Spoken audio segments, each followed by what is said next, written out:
नमस्कार दोस्तों, YouTube channel पर आपका स्वागत है। संविधान के भाग 5 से संबंधित हमने प्रधानमंत्री और उसकी मंत्रिपरिषद से संबंधित 40 क्वेश्चन सोल्व किए थे। अब उससे आगे 41, प्रदेश का कौन सा नेता नेहरू की कैबिनेट में पहले गृह मंत्री तथा बाद में रक्षा मंत्री बना? तो वो थे कैलाश नाथ काटजू। ठीक है। 42, स्वतंत्र भारत के प्रथम वित्त मंत्री थे। तो स्वतंत्र भारत के जो प्रथम वित्त मंत्री थे वो थे षणमुखम चेट्टी, लेकिन उन्होंने इस्तीफा जो है दे दिया था। फिर उसके बाद बने थे श्री जॉन मथाई। तो यहाँ पर ऑप्शन बी सही हो सकता है। 43, भारत में स्वतंत्रता के पश्चात प्रथम मंत्रिमंडल का कानून मंत्री कौन था? तो यहाँ पर स्वतंत्रता के पश्चात पूछ रहा है, तो प्रथम मंत्रिमंडल का कानून मंत्री थे doctor BR Ambedkar, option D. 44 में पूछ रहा है कि निम्नलिखित में से किसका या किन लोगों का स्वतंत्र भारत के प्रथम मंत्रिमंडल 1947 का पोर्टफोलियो उनके अंतरिम सरकार 1946 के पोर्टफोलियो से भिन्न था। इसका मतलब है कि जो अंतरिम सरकार 46 में बनी थी और जो मंत्रिमंडल 47 में जो है बना था उसमें क्या अंतर था, तो ये पूछ रहा है। तो देखते हैं, जगजीवन राम 46 की अंतरिम सरकार में भी श्रम मंत्री थे उस, और 47 में भी मंत्रिमंडल में श्रम मंत्री थे, तो इनमें तो कोई अंतर था नहीं।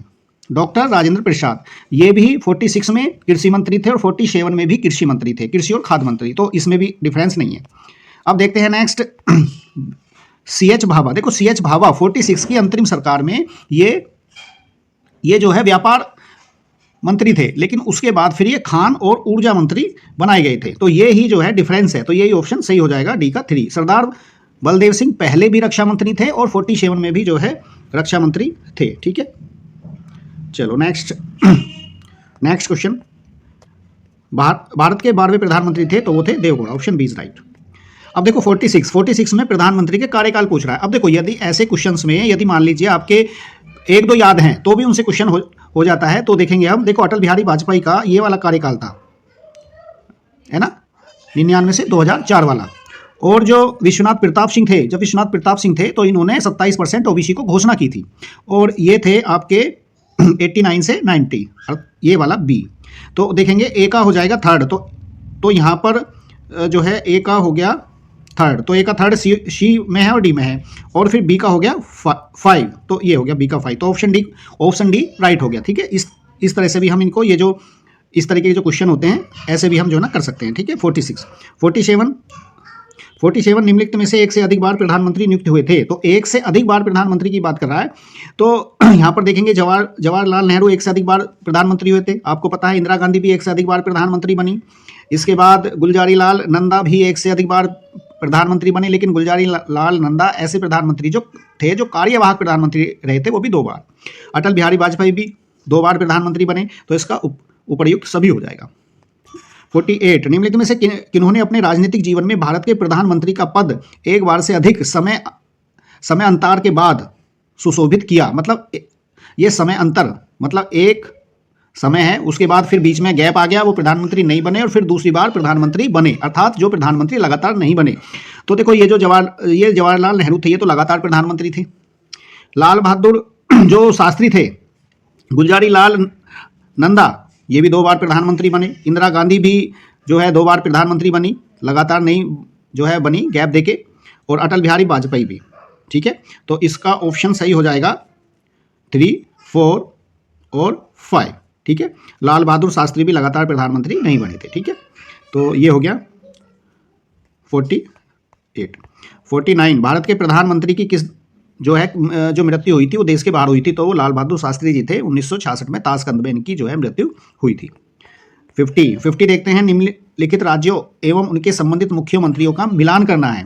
तो देखो, ये जो प्रधानमंत्री बने, ये पहले कौन से राज्य के मुख्यमंत्री थे, ये लगाना है। अब देखो, ऐसे क्वेश्चन में भी यही लगाना है। देखो, नरेंद्र मोदी तो गुजरात सब जानते हैं, और ये जो चरण सिंह अपने अविभाजित उत्तर प्रदेश के थे। ठीक है, जब उत्तराखंड का विभाजन नहीं हुआ था।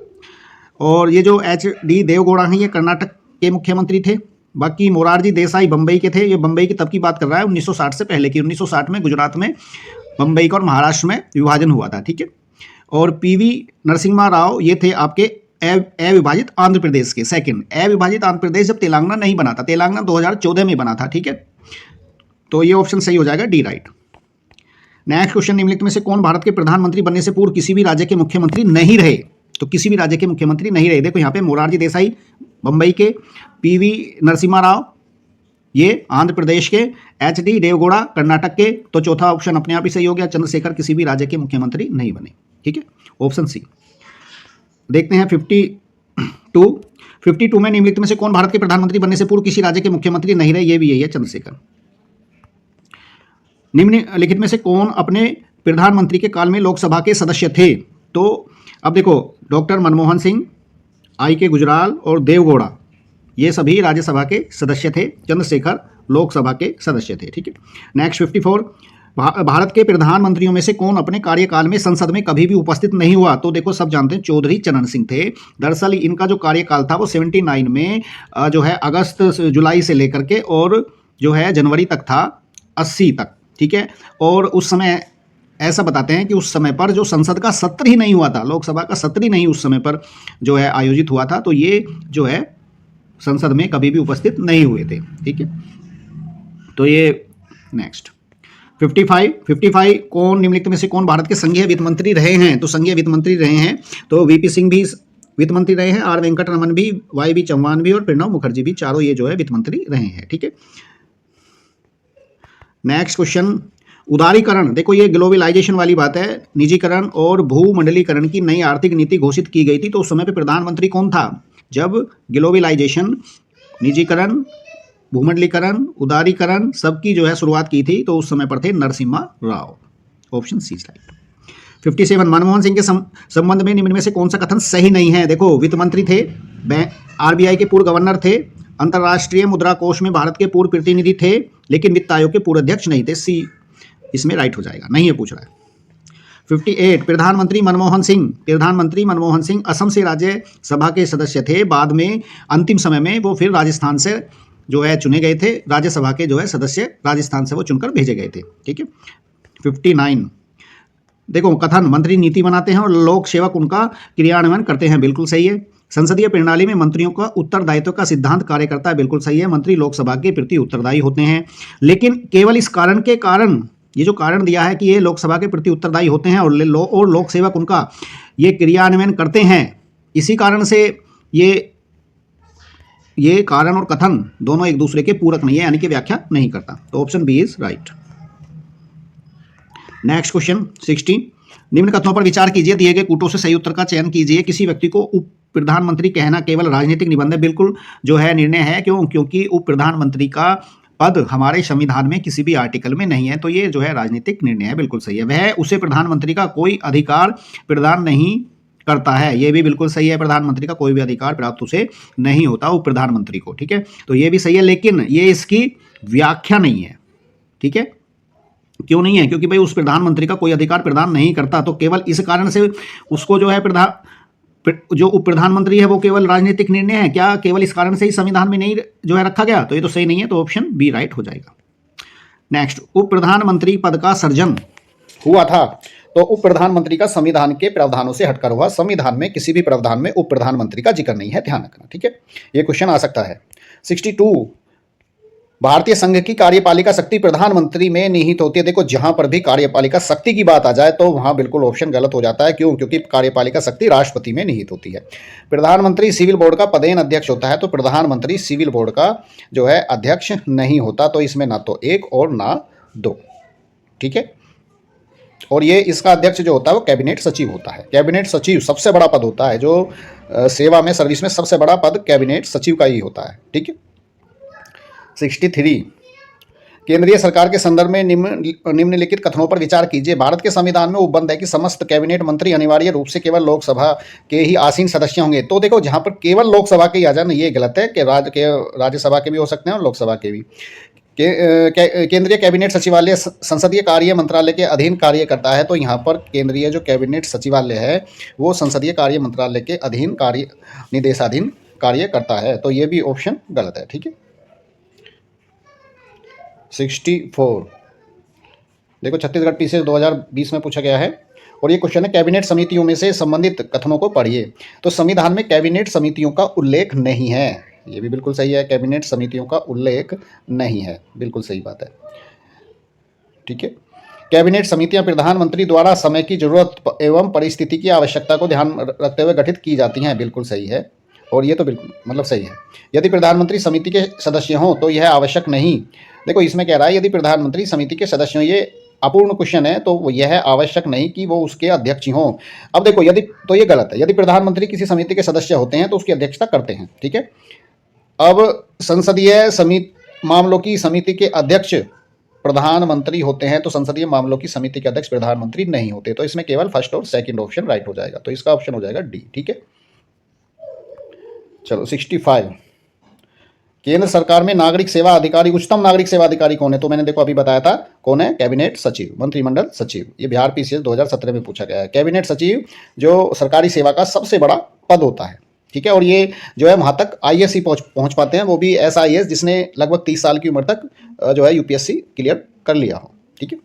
चलो नेक्स्ट 66, देखो ये बहुत इंपॉर्टेंट है। निम्नलिखित में से कौन एक बताता है कि मंत्रिमंडल में कुल मंत्रियों की संख्या प्रधानमंत्री को सम्मिलित करते हुए लोकसभा के सदस्यों की कुल संख्या के 15% से अधिक नहीं होगी। देखो ये है, आज जो सीट कितनी है, 543 सीट है टोटल, ठीक है। तो 543 का 15% से अधिक प्रधानमंत्री को मिलाकर मंत्री नहीं बन सकते, और ये किया गया था 91वें संशोधन 2003 के द्वारा। तो ये ऑप्शन बी इज राइट हो जाएगा, ठीक है। तो ये ध्यान रखना है आपको। अब ये क्यों किया गया था, इसके पीछे दल बदल कानून जो आया था 1985 में, उसकी कहानी है। दरअसल पहले क्या काम करते थे लोग, जो नेता थे वो अपनी पार्टी को तोड़ करके और सरकार में मिल जाते थे और मंत्री पद की मांग करते थे। तो पता चला कि 543 में से 250 मंत्री बन गए, है ना। तो ऐसे होता था। तो ये मंत्री पद का लालच ना हो और पार्टी को नेता ना तोड़ें, तो इस वजह से दल बदल कानून लाया गया था, ठीक है। दल बदल कानून के बारे में आगे डिस्कस करेंगे। 67 और 67 में है, ये देखो ये तो यही है, 15% से अधिक नहीं होंगे 91 संविधान संशोधन 2003।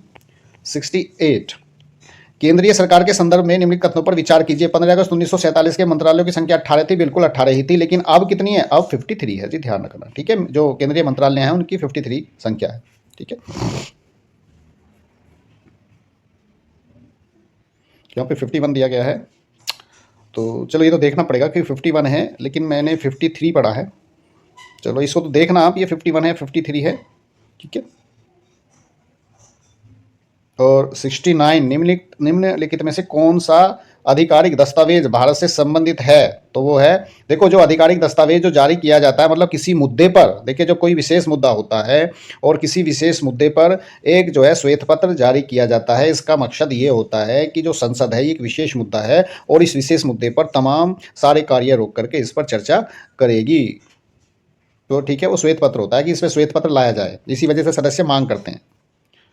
69, 70, देखो संघीय मंत्रिमंडल का पुनर्गठन किसकी रिपोर्ट के आधार पर हुआ था? तो ये गोपाल स्वामी अयंगर। 71 है, कौन सा मंत्रिमंडल सचिवालय का कार्य है? तो देखो सचिवालय का जो कार्य है, मंत्रिमंडल जो सचिवालय होता है, कैबिनेट जो सचिवालय होता है, वो मंत्रिमंडल बैठकों के लिए कार्यसूची तैयार करता है, बिल्कुल सही है। मंत्रिमंडल समितियों के लिए सचिवालय सहायता, बिल्कुल सही है, लेकिन वित्तीय संसाधनों का आवंटन नहीं करता। तो ये पहला और दूसरा राइट है, ठीक है। और नेक्स्ट 72, देखो ये CSIR पूछ रहा है, ठीक है। CSIR का अध्यक्ष कौन होता है? तो CSIR का अध्यक्ष होता है आपका भारत के प्रधानमंत्री। 73, राष्ट्रीय सुरक्षा समिति का प्रधान कौन होता है? तो राष्ट्रीय सुरक्षा समिति के डेफिनेटली प्रधानमंत्री, प्राइम मिनिस्टर होते हैं। स्वतंत्र भारत में प्रथम बार संसदीय सचिव का पद, यानी कैबिनेट सचिव का पद जो है, सॉरी, संसदीय सचिव का पद कब सर्जित किया गया था? तो 1951 में, ठीक है। निम्न में से कौन सुमिलित नहीं है? देखो ये जो है ना, ये स्थल पूछ रहा है। जो तो जवाहरलाल नेहरू शांतिवन बिल्कुल है, लाल बहादुर शास्त्री विजय घाट बिल्कुल है, इंदिरा गांधी शक्ति स्थल बिल्कुल है, लेकिन राजीव गांधी कर्म भूमि नहीं है, राजीव गांधी वीर भूमि है, ठीक है।